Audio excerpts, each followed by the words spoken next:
Good afternoon and a warm welcome to everyone around the globe. Today's discussion, which is part of our policy advocacy effort, is around the disclosure norms which are followed by Indian listed companies and the changes proposed to these norms by our securities regulator, SEBI. Before we start, I'm compelled and maybe a tad bit proud as well in mentioning the fact that this SEBI seems to be very energetic, proactive, and constructive. As many of our listeners may remember, we come from an era where our disclosure obligations were a part of a not so well organized listing agreement, maybe a decade plus ago. SEBI then recognized this, institutionalized the framework, and brought about a disclosure regime, so to speak, which is the current LODR. And then now, finally, SEBI has taken a proactive step of looking at what the market is doing and to keep in sync with the evolving times. They have suggested changes. So the effort definitely is laudable. In fact, let me take a step forward.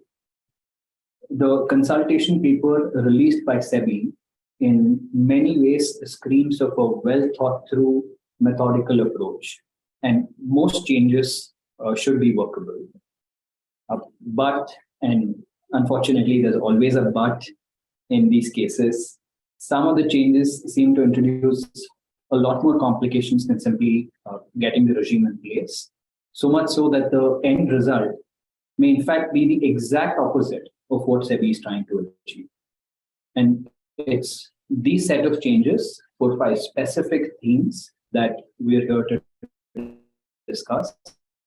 I'm joined by an excellent panel, which should hopefully give you insights about these changes from an academician, a jurist, a practitioner, and a proxy advisor's perspective. So without any further delay, let me get started. Umakant, let me start it off with you. The first theme is quote unquote materiality threshold. And for context to our listeners, the Indian disclosure regime consists of 2 parts. Part A, where certain events are deemed to be material and have to be disclosed to the public within a fixed timeline. And part B, where certain events may be considered as material by the company if it decides so. And then, if yes, go ahead and disclose it to the public. Naturally, on part B, some companies did not exercise the discretion properly, and some of the public shareholders were impacted. SEBI took note of this, and they've come up with a proposed solution, which is simply a bright line financial threshold. In other words, if there's any event that has an impact in excess of this bright line financial threshold, it's considered to be material, has to be disclosed, effectively eliminating all subjectivity on behalf of the company. Conversely, of course, there could be events which are highly material, but may be structured such that you don't meet the thresholds. And it may just slip through or slip past without being disclosed to the market. So, Umakant, with this background, let me rope you in here. How do you see these changes coming through? Can you shed some more light on what these changes are, the pros and cons, and whether this will in fact tackle the problem that SEBI is trying to tackle? Thanks, Shreyas. And it's a very important topic that you picked for this event, because I think the continuous disclosure regime is something that's very integral to the stock markets and to price discovery. And so most regulators around the world are trying to get to grips surrounding, what is the best kind of model that you can have for continuous disclosure. So before I come to the SEBI changes, I think it's useful to go back a little bit, because the concept of materiality is something that came up under US securities law a few decades ago. And it was actually something that was introduced by the US Supreme Court. And the idea was, what is the total mix of information available in the market regarding a company, and is some event or information likely to change that total mix of information available? So that is what would ultimately be something that is material or not. So the starting point and what is followed in all jurisdictions is what I would think of as subjective. So you can never, put your finger on what materiality is. it really depends upon the circumstances, the facts, the events that lead to materiality in a given situation. And that's also been the scenario with SEBI, because as you rightly said, there are these two parts which are there in the regime. In one part, you have to disclose something is deemed to be material. That includes things like M&A events, capital restructuring. So anytime a company does that, there's no question of whether it's material or not. The law says it is material. So that's kind of the first part. But the SEBI's changes largely relate to the second part, where what the current law does is it gives a lot of wiggle room to the boards of the companies to determine whether an event or information is material or not. So there's no mandate that is there. So boards have a leeway, and they're also supposed to come up with a policy on materiality. And many of the leading listed companies, or all listed companies, in fact, are required to put that materiality policy on their websites. And interestingly, when I looked up the materiality policy, many of the cross-listed companies, like say Infosys or some of the companies in the Tata Group and so on, they're also listed in the US and other exchanges. So the materiality policy has also to be compliant with both kind of exchanges. So coming to this point, what SEBI has really done now is to say that there was a problem, and the problem that SEBI has identified is if you give too much discretion to the boards of the companies to determine, that may not be actually a good thing, because it's a very subjective approach. Boards will ultimately decide whether something is material or not. And it looks like a lot of investors have gone to SEBI and said, this is not a good thing, because sometimes boards may exercise the discretion not to disclose rather than to disclose. So what this set of reforms that have been proposed by SEBI suggest, as you've said, they are trying to introduce bright line rules. So what I would think of as moving away from subjective determination of the board to an objective approach, where the moment certain quantitative thresholds are crossed in terms of net worth, profitability, and so on, then you have to disclose. So in other words, what this new proposal does is it kind of removes the distinction between the two parts. So it kind of makes the second part also somewhat mandatory, because so long as the transaction crosses certain thresholds, then it automatically becomes disclosable, and it takes away the discretion from the boards to do so. Now, I think there are good benefits and disadvantages of this approach. I think there's benefit for everybody in this. The benefit for SEBI is you don't have to, investigation and enforcement becomes easy, because all you need to do is to look at the numbers and you can determine whether that event was disclosable or not. So it makes enforcement easy. And maybe from a company's point of view, it's beneficial because it also makes compliance easy. So the board knows when to disclose, the compliance officer, the company secretary, everybody knows when to disclose or not. There's no uncertainty. So it kind of makes things a lot easier to enforce. But what it also does is, from a disadvantage perspective, this kind of approach is both under-inclusive and over-inclusive. And why do I say that? I say it's under-inclusive because when you have a threshold, you may have probably subjectively material transactions which stay slightly below the threshold and thereby escape disclosure. So if a transaction requires to be disclosed if it constitutes 2% of the net worth, but if it's 1.9% of the net worth, then you don't need to disclose. But in an overall sense, if you go by the US kind of Supreme Court definition, it could still be material, and investors will not get the benefit of that information. So that's kind of one downside. It is under-inclusive. But at the same time, it could also be over-inclusive. So 3 or 4% of net worth may not be, for a small company, may not be a significant transaction. So what it might also lead is to over disclosure. So every company will keep disclosing so many different things, and there could be an overload of information in the market. And whether the market is able to absorb that information or not is a different thing. So, some people would argue that more information is good. But I think at the same time, the question is whether the market has the ability to absorb that information overload. And how do you synthesize that information? I think there's a problem over there. So too much information may not necessarily be a good thing always. And for example, after the 2008 financial crisis, there was a move to have too much information made available, But I think many people have argued that, no, that's not really a good thing because information overload can be counterproductive as well. So I think I can see where SEBI is coming from. I think it has benefits for everybody, but it also has some challenges which we need to keep in mind. Very, very well put. This is very clear. So, in fact, can we maybe go one step ahead, Umakant? What should the ideal approach be? Clearly, SEBI's intent is noble. They want to maintain information symmetry such that nobody is put in a disadvantageous position. So, should it just be a subjective test? Should it just be an objective test? Or should we look at a hybrid? Should it be a subjective plus an objective test? The objective test remains as is, which SEBI has in fact mentioned. And over and above that, there is another subset which operates, which is if there's anything material, these things are definitely material when they cross the bright line. But if there's anything else which you deem to be material in your informed opinion as the board or as the compliance officer, then please go ahead and disclose it to the market. And the reason why I'm mentioning this as a solution is because today we see, let's say, a very large listed company managing $1.5 billion as one of the arms, let's say, managing $1.5 billion of funds. Eventually, the asset management company may be sold for whatever reasons, may be sold for a very small amount.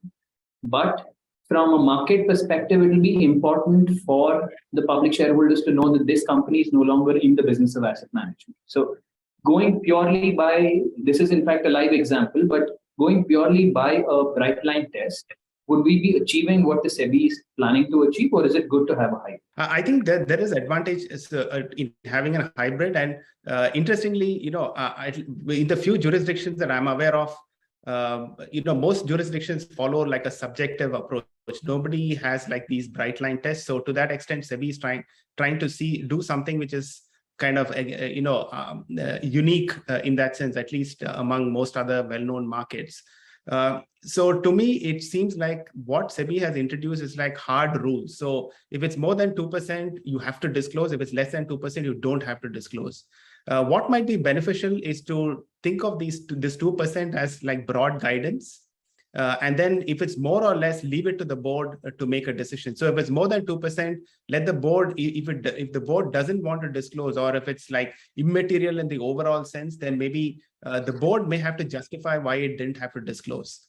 And the reverse may also be the case. So if it's less than 2%, maybe the board can, doesn't disclose. But at the same time, if SEBI still feels that like in the example that you gave, it may be less than what the number is. But if it's material in a subjective sense, then maybe there's still a reason. So I would think of a hybrid where these quantitative numbers that are put are broad guidance. They're not like cast in stone.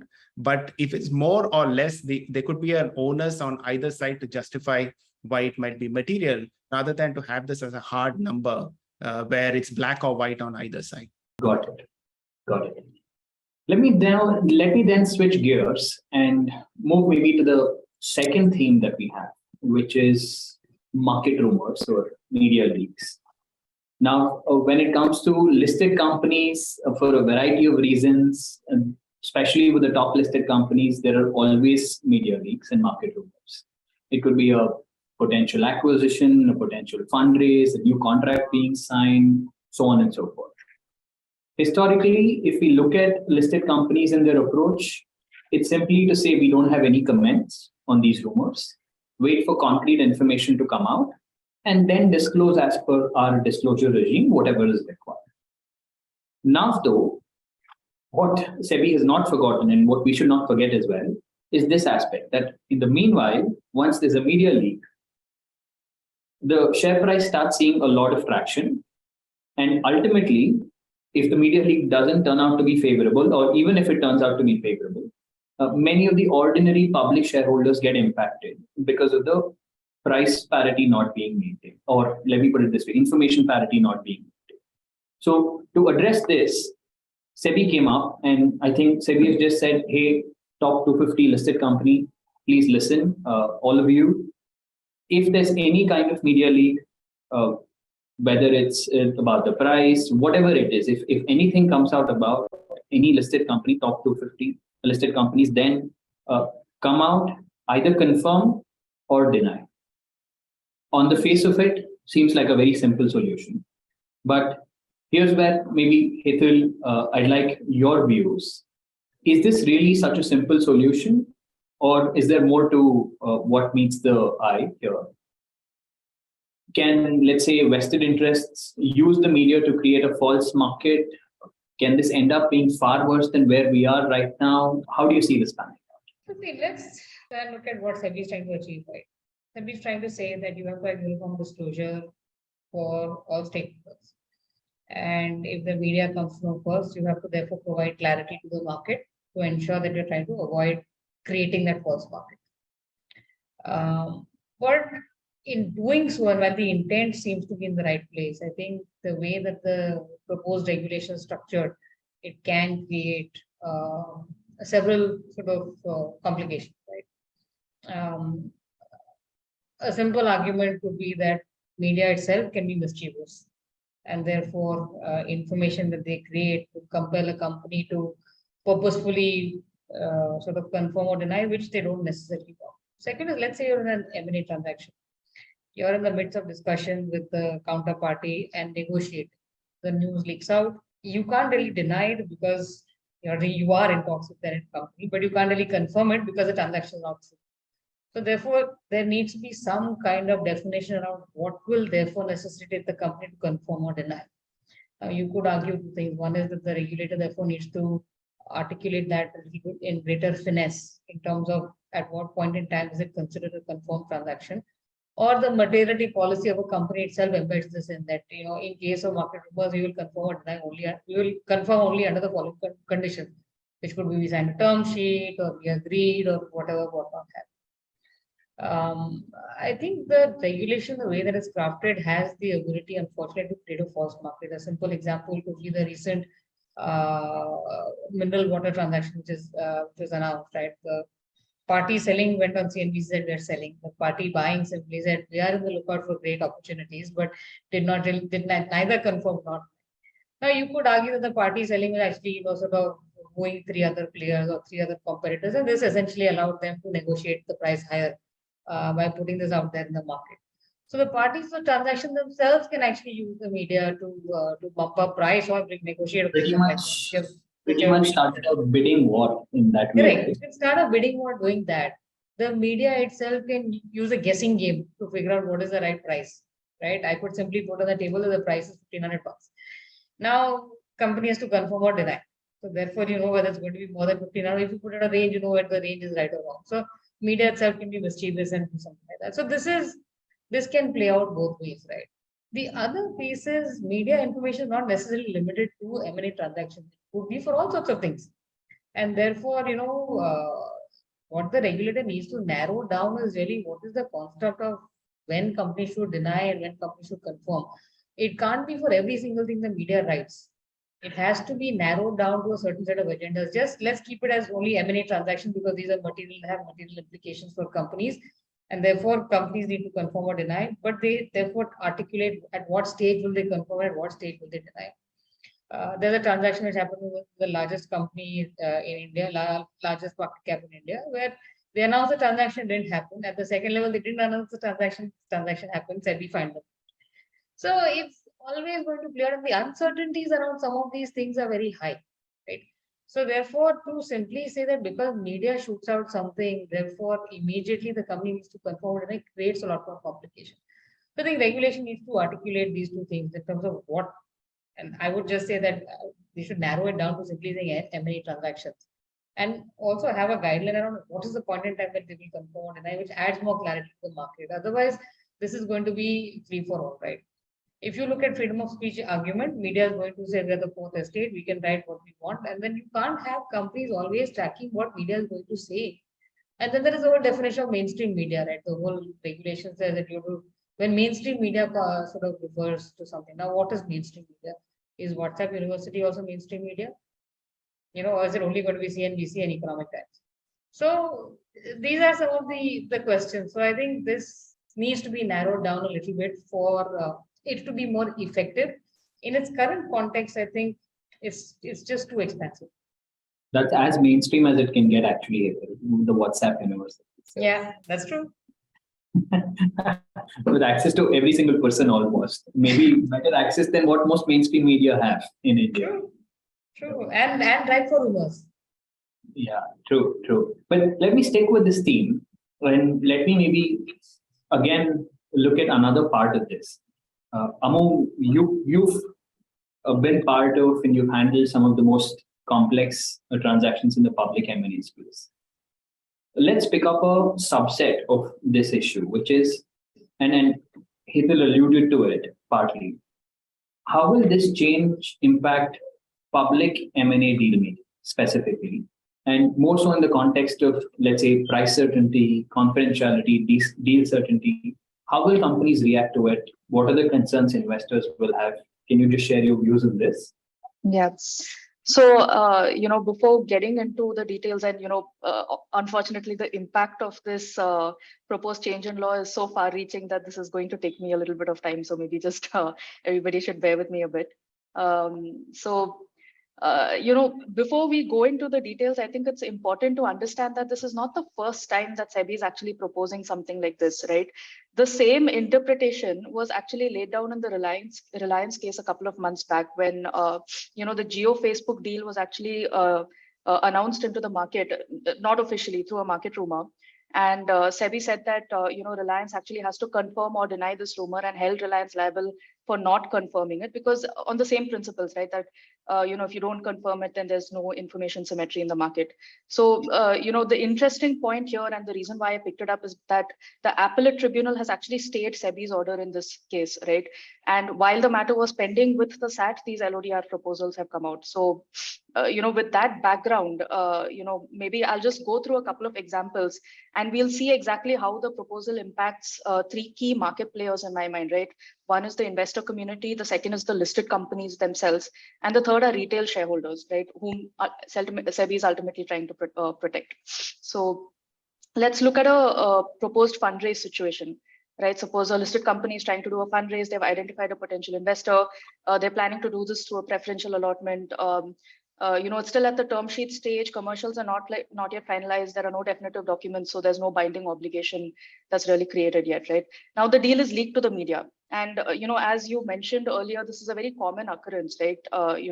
It's very common because there are so many players involved in a particular deal. There are financial advisors, tax advisors, investment bankers. It's very common for something, if the market just picks up a whiff of any, two people meeting in an office, they can just construe that as a business collaboration, and it automatically becomes news that gets leaked out as a market rumor, right? So let's look at, in a state like this, when the deal is announced through a market rumor, let's look at how it impacts each pillar that I was just talking about, right? So from an investor's perspective, what you mentioned about price certainty and deal certainty, you basically lose that overnight. And the reason is this, right? When you're conducting transactions in the listed space, the deal price is not something that you can fix upfront. The SEBI regulations require that your deal price tracks the historical market price of your stock itself. Which is from a look back period of when the deal documents are actually signed or your public announcement is made. So if there is any sharp price movement for any reason, then it gets reflected in your deal price as well, because it influences the deal price. So a premature announcement would actually influence your deal price, and it may even ramp up the price so high that the deal may become unviable commercially, So when you're overnight losing deal certainty, price certainty because of a market rumor, I think the impact of the proposed regulations is that the listed company would necessarily have to confirm or deny the rumor. And it's very different for a market to react to speculation from a media entity, as opposed to the market reacting to a statement that's actually confirmed by a listed company, right? Because they are now mandated to confirm these statements. It's like hearing the information directly from the horse's mouth. So the possibility of price certainty being lost is much higher, right? And another thing. And this would, be more so in the case of, let's say, a primary investment, which is a pref allotment, or a secondary transaction, which triggers an open offer, I suppose, because these are the two main kinds of M&A that we see, large M&A. Absolutely. And in both these cases, you have to look back to identify your base price, both of which get compromised one way or the other. Because you confirm or deny. That's the broader logic you're trying to allude to, right? Absolutely, because you have both your primary infusions, secondary transactions, minority stake investment, large, substantial acquisition, an open offer trigger, all of these transactions, whether you're a foreign investor or a domestic investor for that matter, your price is dependent on your historical market price. The look back period may vary depending on the type of transaction that you're doing, but the fact that the look back period and the historical share price actually influences your deal price is not taken away by the nature of the transaction that you are doing. So irrespective, whoever is trying to do any sort of transaction, they will lose that price certainty because of these market rumors that have to be confirmed by the listed company, right? So moving on to the next point that's relevant from an investor perspective, right? Imagine if your investor is actually a large global PE fund, like let's take the active ones in India's market, right? You have a Carlyle or a Blackstone. These are large global funds that are actually listed in their own jurisdictions, right? So they have their own disclosure obligations, their own regulatory scrutiny in that jurisdiction. So a premature disclosure by the counterparty in India would automatically, it may obligate them to make a premature disclosure there. And then they may be subject to, some sort of liability because they've disclosed a deal before the deal was actually signed or before there was any certainty to the deal. So overall, I feel like the investment climate in the listed space for an investor, which was already quite complicated to begin with, has now become, up to notch in terms of complication, because you have these considerations also to keep in mind, right? Now, so this is from an investor perspective. Now let's look at it from a listed company's perspective, right? They, let's say that a rumor has leaked out. They confirm the rumor, okay? And this, by the way, and let's say that the deal falls through. For whatever reason, after a week or after a month or whatever the time period is, the deal falls through. And this is something, by the way, that happens all the time, right? I've personally been part of a takeover, an open offer deal that got called off on the morning when the signing was scheduled a couple of hours later in the evening. So as late as that stage in the deal, these deals do get called off, and there's no predictability around it, right? So when something like this happens, and I had confirmed a market rumor in the past that such a deal was going to take place, and then it doesn't take place going forward, does the listed company become liable, or would it be viewed by a regulator as this being an attempt to fuel market speculation or fuel market manipulation, right? Because it has happened in the past that SEBI has picked up promoters for making false or incomplete statements to the market that turn out to be untrue. And because of these statements, the price movement keeps going up and down, and it looks like you've been trying to manipulate the market. And at this stage, how can you prove it to the, it's a little difficult for a regulator to also, or rather for you to withstand that kind of a scrutiny from a regulator, right? And on the other hand, you also have public scrutiny that's involved, because I have made a statement to the public saying that, there's a particular deal that could happen. And from a stakeholder governance point of view, the shareholder expectation is that that deal is going to happen, right? So I can give you an example for this also, right? You can look at the Zomato Blinkit acquisition, which was actually leaked to the media several days prior to the signing of the documents. This was just a couple of months ago. Now, public shareholders have actually filed a suit against Zomato's board for not confirming the deal when it was leaked out to the market. And imagine a situation where Zomato had actually confirmed the deal and the deal had fallen through. In a situation like this, wouldn't the same public shareholders raise objections that the board had disclosed the deal before there was any credibility of the information itself, right? Because then it's like I've released some information that didn't have any credibility, that may not have fructified. It's still information that ends up, public shareholder, that kind of manipulates the way a public shareholder may invest, right? And this sort of ties in with my last point on how this affects public shareholders. Honestly, I feel like they have the most to lose from a change in law like this, because wouldn't a public shareholder be better off making investment decisions based on information that is actually credible and concrete, which, by the way, are the principles enshrined under SEBI's own, insider trading regulations, rather than the public shareholder making investment decisions based on, incomplete or half-baked information that hasn't really reached any degree of certainty regarding any kind of potential deal, right? It feels like SEBI's objective of protecting the public shareholder and ensuring information in symmetry itself is thwarted by this regulation, because as Umakant said, there would be a flood of information in the market. And that information need not necessarily be material or credible or anything of that sort. So these are just some of these situations. I can go through a multiple other kind of situations that result in issues. But I think the bottom line is that SEBI needs to keep two things in mind, right? It used to play the role and continues to play the role as a watchdog of public shareholders' interest. One thing they should keep in mind is that public shareholders nowadays are not just your retail shareholders. There are a lot of foreign institutional investors who come and acquire minority stakes in listed companies who also act as the public shareholder. So their interest should also be protected from an investment climate perspective to ensure that they're able to come in. And the second is that SEBI also plays the role of a neutral facilitator nowadays, because our investment climate has become sophisticated. There is a good incentive for more foreign investors to come in.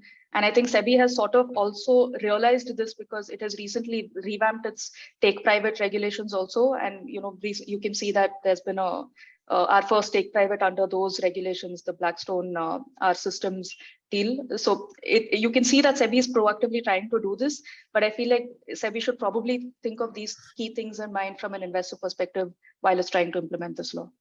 I think just one small point. I think what if this goes through, right? I mean, even if it goes through contours, what is going to also force, from a transactional deal making perspective, is going to force better containment of information. I mean, today the market knows, right? The only transaction where people were surprised in terms of its timing was HDFC and HDFC Bank, where the market did not know. But you could argue that for the past 10 years, investors have been waiting for that to happen, and that was always in the pipeline. It's just that when it actually happened, people didn't know that this was, actually the oven. So I think to that extent, maybe it also forces and compels market participants to tighten their controls in terms of how information flows out, and maybe that's something which, from a positive standpoint, will help the market in an overall context. But Umakant wanted to. Without doubt, and let me actually bring in Umakant as well to see if he has any views on this. But this is very helpful. Although I think the number of combinations which can spring up because of a law like this is an aberration-based law, not a norm-based law.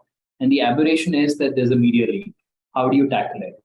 There can be numerous combinations that come up, and I don't think SEBI can in fact legislate for each of these combinations, because let's say you have a scenario where 3 months before the deal, there's a price range that has been announced, or a contract is being negotiated, there's a price range being announced, media leak, through a media leak.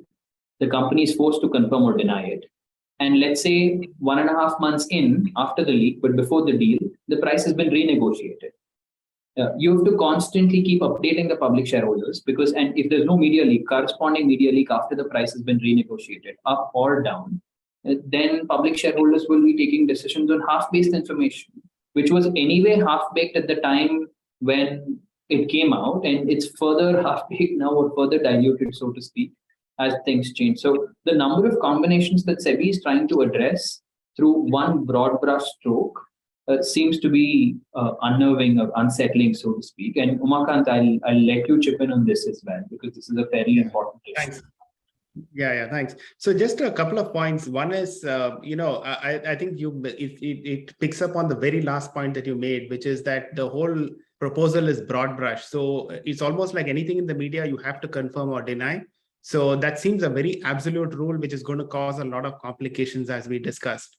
So I just wanted to make a mention of the Singapore, situation where the Singapore exchange also has these rules. But for example, it says, for example, if the information is confidential, like there are confidentiality obligations, then there could be some leeway. And the second is if information concerns an incomplete proposal on negotiation. So if you're still in, so I think the key thing is, have the deal terms been finalized or not? Yeah. Because if the deal terms are still subject to negotiation, any premature disclosure will effectively upset the whole negotiation process, or maybe even kill the deal in some certain circumstances. So, for example, the Singapore exchange even gives some examples. So if you're still negotiating a deal where the terms are open, the price is open, maybe it's premature.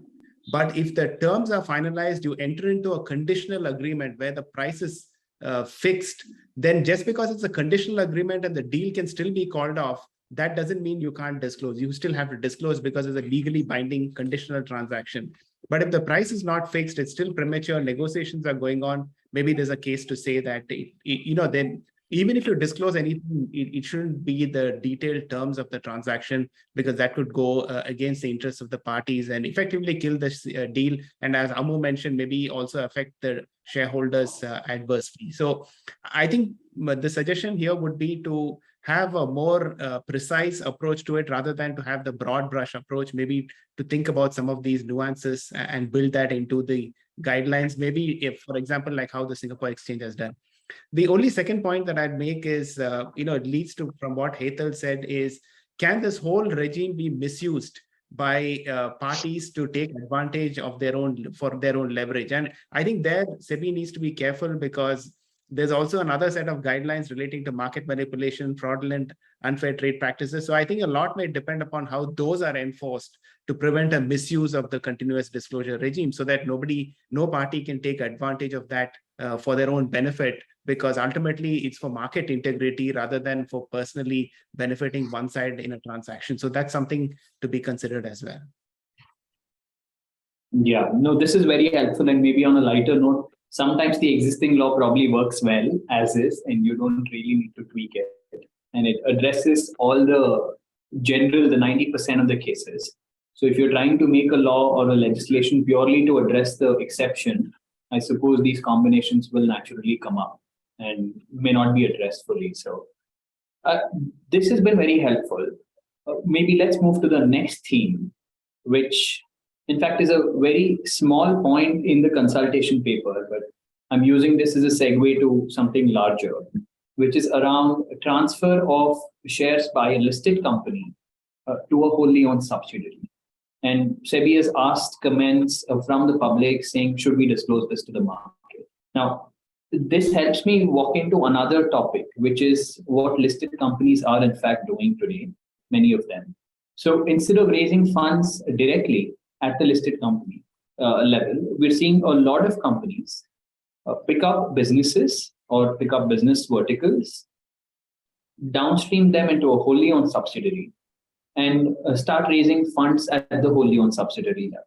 Now, has this happened in the past? Yes. Is this happening a lot more now? The answer is yes.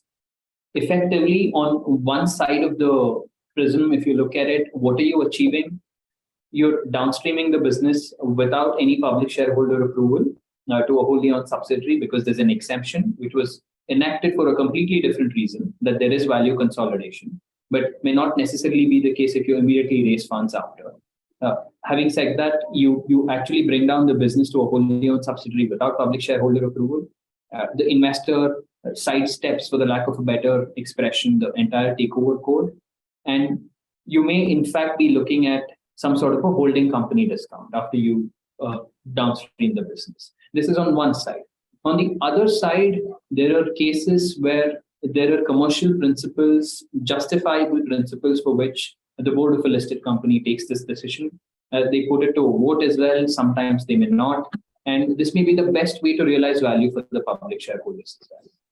What are your views, Hetal, on transactions like these? Because these are heavily debated, obviously. There's a lot of discussion. And in most of these cases, as I was mentioning just before the session, people are afraid of proxy advisors, and they keep saying, what will proxy advisors say if we do something like this? So what are your views? Should the regulator be looking at this more closely? Should there be a say for the public shareholders about these businesses? How should SEBI look at it, if at all they have? Yeah, I think the disclosure is not going to solve for intent, right? I think there are two ways of looking at this. When you have, and when we look at this in a typical manner, this happens in a stage-wise process. So at one stage, they will bring the business into a subsidiary. Maybe 6-8 months down the line, they'll start raising equity in the subsidiary. So it happens in a stage-wise manner. So you don't necessarily know the full picture at the beginning of the story. But even if that happens, right, in a stage-wise, bringing it down into a subsidiary and then raising equity in the subsidiary, there are legitimate reasons for it, like you rightly said. You're getting private equity in the business. You have multiple businesses. Private equity wants to invest in just one part of the pie and not necessarily the whole pie. So therefore, you will create a vertical and have equity come in at that level. Or essentially, yeah. So that's sort of one way of looking at it. The other way of looking at it is you create the subsidiary. You can have structures around the subsidiary, and at some point, the company loses control, and the control sort of, or at least voting rights, very quickly move to the promoter. The promoter therefore controls that particular subsidiary in a stage-wise, stepwise manner. In all of these, right, there are two things. One is that from a consolidation standpoint, if it affects shareholders of a listed company in terms of the quantum which is getting consolidated into the entire whole co, then there needs to be regulation around the fact that it needs shareholder approval. Today, the proposed regulation simply saying disclosure, and disclosure is fine. Maybe the company will continuously disclose, but it doesn't materially change anything. Investors just get more and more information in a stepwise manner. If they build the chain and they figure out what's happening, they will either engage or they will exit. One of the two will happen. The minute you start saying that companies need to seek shareholder approval when they're diluting equity in their subsidiaries, and have a threshold. I'm not suggesting you don't dilute by 0.5% is not going to change anything, but have a materiality threshold where you say that this is a threshold at which that equity is getting diluted. You need shareholder approval. That allows shareholders a little bit more say, and make it a majority or minority if you really want to sort of go with that. But that allows shareholders a little bit more say. I think in terms of the disclosure, you're adding more information. The issue is not the information per se. The issue is always intent. And disclosure is not going to solve for that. So there has to be greater clarity when companies do some of these things, that while they disclose we're moving the business down to a subsidiary, why are they doing it? One of the larger companies has also done that for their largest business. They brought it because the idea was that they were going to get a partner in. The deal didn't go through, but the idea broadly was that they were going to get a partner. So the intent really has to be clear in terms of why this is happening, and therefore the regulation should be far more compelling in terms of saying, one is intent needs to be disclosed. Why are you doing it? What is the rationale for doing it? And then secondly, if there is loss of control, you try and see whether you can get shareholder approval or impose a shareholder approval requirement for something like that. I think that will possibly help contain some of these devious sort of transactions which happen. But you can't stop it in the sense that promoters will, controlling shareholders, if they have intent, they'll create structures and get it done anyway. We've seen enough number of fancy structuring which has happened, which has changed control, which has resulted in change of control, right? Which has been outside the ambit of regulation of SEBI actually, and outside the ambit of shareholders. Very aptly put, in fact, Hetal, because I suppose there is only so much you can legislate for again. Somewhere the aspect of governance needs to come in. And one of my partners, in fact, keeps referring to this as a hand-on-heart approach. So if you hand-on-heart think that you're doing the best thing overall, you will create a mechanism by which everything which needs to be accounted for, a public shareholder opinion, everything that you need to take into account ordinarily, you would somehow find a way to do it. So conceptually, the idea of moving a business downstream was exempted from, let's say, a pure public shareholder approval, because you're anyway value consolidating right below. But now, surprisingly, against what you, in fact, the fact that you mentioned this happens in phases generally, that is also not happening now. Transactions are being announced where you're moving a business and immediately, simultaneously, you're raising funds at the sub-level, such that you're diluting. So yes, I think one could make a very strong argument, even in the absence of a notary and legal protection. One could argue that this is against the spirit of the law. So deal makers, I suppose, should be careful of someday some public shareholder picking this up and creating noise, and appropriately factor this in terms of valuation, risk, implementation, so on and so forth. So that's something we witnessed as well. Let me stick with the theme a little bit. And maybe, Amu, if you can speak for a couple of minutes on how we would approach the same situation when it comes to advising a listed company. If a board comes up to you, I'm picking up on what Hetal said, if a board comes up to you and says, I want to do this transaction, Amu, please advise us of what is it that we need to put in place in order to make sure that we're not under, let's say, a SEBI scrutiny or public shareholder scrutiny. Yeah. What would the broad advice be? Yeah. So, Shreyas, I think the answer would, part of the answer would lie in your basic company law itself, right? Your directors under Indian company law are under a fiduciary duty to apply their minds independently, exercise their own due diligence, and, figure things out before approving transactions in a listed company. So I think the answer to your question would lie, in a threefold approach. So the first approach would be that, the director should be able to record clear commercial justifications for the transaction and how exactly the transaction would create value for the shareholders.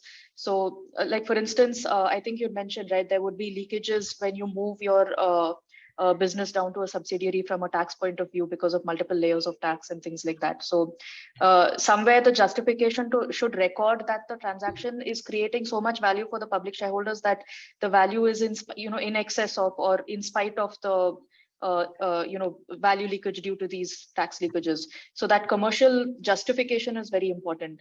And I think the second, people should go to Hetal, get a good engaged proxy advisory firms, press management teams. And, this is also a principle that many people follow in their professional lives also, right? It's not just important to do the right thing. It's also important to show that you're doing the right thing, right? So it's important to take proxy advisory firms into your confidence and ensure that you give out, a clear communication to public shareholders that there is a commercial rationale for which these decisions are being taken.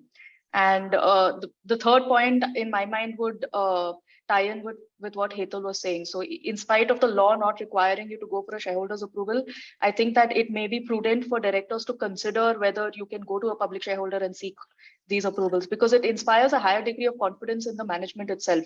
And in a situation like this, a public shareholder would know that, I'm not actually required to approve this transaction, but you're being so transparent, I'll put my faith in you and I'll, approve the transaction. So you're basically allowing the shareholders to decide the way forward for your business. So in my mind, for these genuine situations, it's a good way to structure these things. Let me state for the record, I have encouraged companies not to provide any unpublished price sensitive information to us. We use only publicly available information while voting on our recommendation. Speak to you on a no names basis, Hetal. I'm not quoting and unquoting the no names. I'm not saying anything more than what I just said. No, I wanted to, again, this was one of the themes, and the last theme I wanted to pick up was around board liabilities and responsibilities. But I'm going to pause here for a minute. I'm conscious of the time. I just want to open the floor for questions that may come through from our participants. If there are no questions as such, I'd like to go back to Umakant to pick up the board responsibility. Okay, got it. No, I see some of them typing, but before the question comes in, maybe Umakant, I'll pick this up with you. One of the other aspects that comes to the fore anytime regulations like these are enacted is how should the board and the compliance officer and the KMPs look at this? Or what is their liability? What are the next steps that they should be doing? Because this is really the practical side to it, right? Because you have, on the one hand, a law which says disclose, and this law in fact is suggesting this, disclose the impact of any regulatory action that comes up. Now, and the impact should be on the financials, on the operations, so on and so forth of the listed company. It's essentially a subjective call, and one may end up under disclosing. You will have to take a calculated call, and turns out that the disclosure was not adequate. You're again looking at liability. Similarly, with, let's say, a media rumors point that we spoke about, you may end up disclosing something, you may not follow it through with sufficient disclosures after as the deal is progressing. You may be hauled up for fiduciary duty breaches. You're doomed if you do, you're doomed if you don't. All of this eventually comes back to director liabilities, KMP liabilities, and incidental aspects.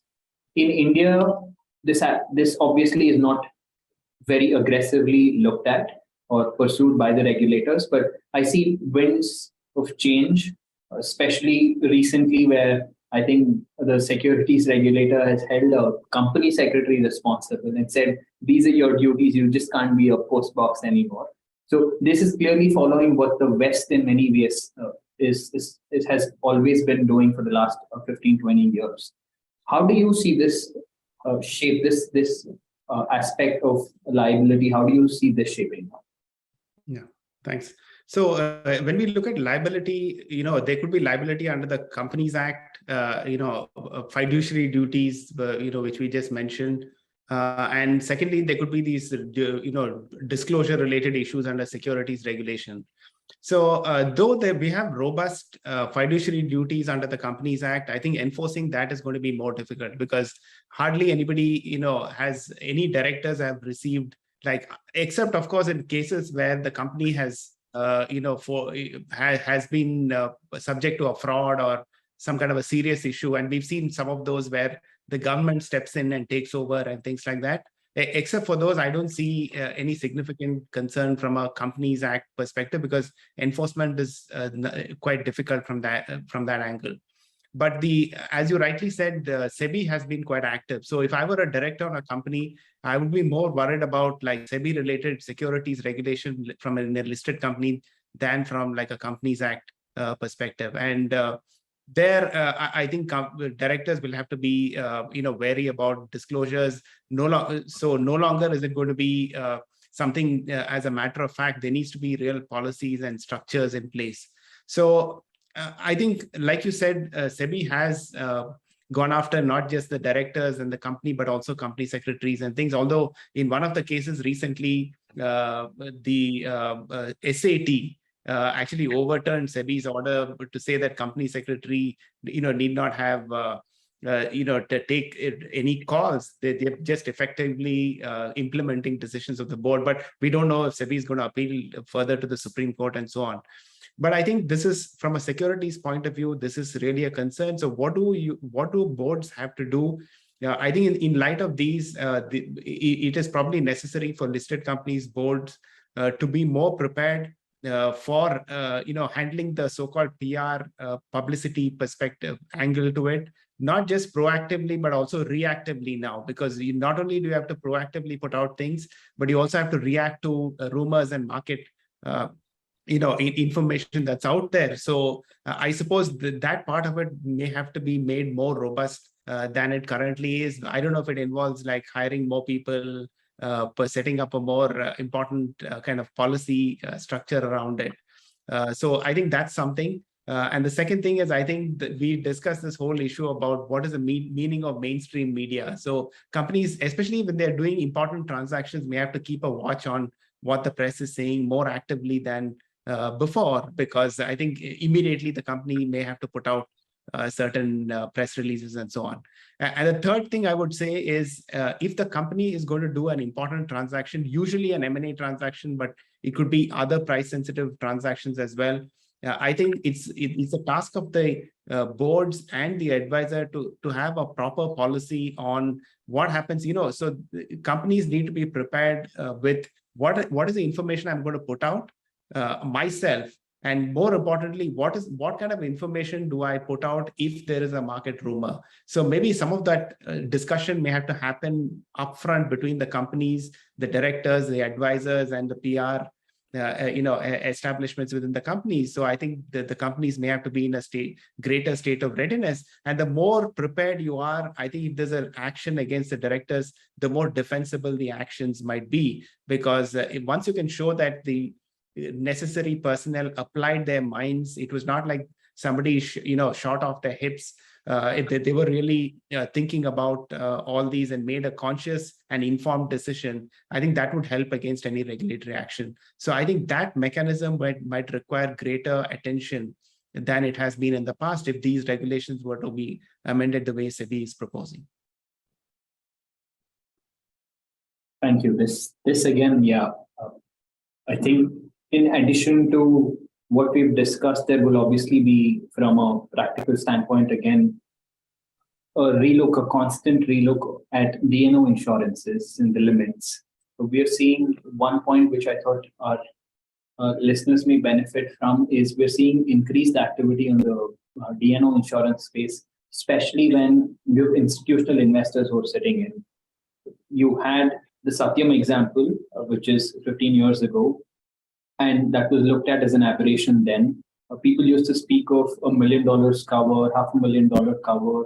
I think all of those are pretty much out now. People have started speaking a slightly sophisticated language, a $10 million cover, a $20 million cover. They understand that this is a risky business, especially in sectors where there's government interface. So hopefully all of these changes will not add to the complexities that listed companies are facing, and do not penalize folks for their genuine attempts, and do not restrain people from taking. It should not become some sort of an internal bureaucracy where people are hesitant to take calls, people are hesitant to do things because there's an attendant liability involved, which is like a known unknown, or worst case, unknown unknown. So people don't know what is happening, don't want to take calls, and these are employees of large companies. I suppose that's something which SEBI should be mindful of. But with this, I see no questions as such which have come up, except for one which is maybe a slightly detailed answer. We'll take this offline. But either we've been very clear, or the other way around, and I'd like to think we've been very clear, so there are no questions at all.